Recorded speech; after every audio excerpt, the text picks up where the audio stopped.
রাজশাহীতে ৩,৭৩৭ একর জমি দখল করে সীমানা প্রাচীর নির্মাণের কার্যক্রম পরিচালনা, জমির প্রকৃত মালিক ও ওয়ারিশদের প্রাণনাশের হুমকি ও হয়রানির অভিযোগ উঠেছে ব্যবসায়ী শফিকুল ইসলামের বিরুদ্ধে। একই এলাকার মৃত আবুল খায়েরের ছেলে তিনি। আমরা ভুক্তভোগীরা ২২ এপ্রিল মঙ্গলবার বিকেলে নগরীর কায়েরদারা মোড়ে ভুক্তভোগীদের পক্ষে সংবাদ সম্মেলনে লিখিত বক্তব্য পাঠ করেন রফিকুল ইসলাম বজলু।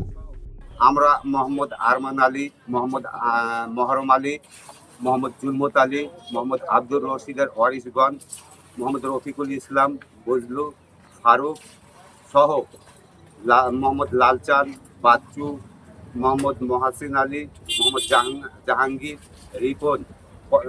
রিপন আলী কয়েক দ্বারা আমরা শকুরা মোজার আরএস খতিয়ান ৩১০ এবং আরএস দাগনং ২৫ জমির পরিমাণ ৩৭.৩৭ উক্ত জমির বিনিময় মূল্যে এবং ওয়ারিশ সূত্রে মালিক হইয়াছি।